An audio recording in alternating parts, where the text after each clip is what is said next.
Ito ang latest chika mga kamarites. Tatlong kaibigan ni Donnie Pangilinan may siniwalat tungkol sa totoong nararamdaman talaga ni Donnie kay Belle. Nako, magugulat ka talaga. Sabi ng tatlo, not all boys are cheater. I've seen myself, Donnie's crying over one girl kay Belle lang. Maniwala kayo sa hindi?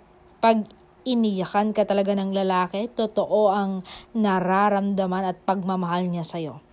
Totoo po ang nararamdaman ni Donnie kay Belle.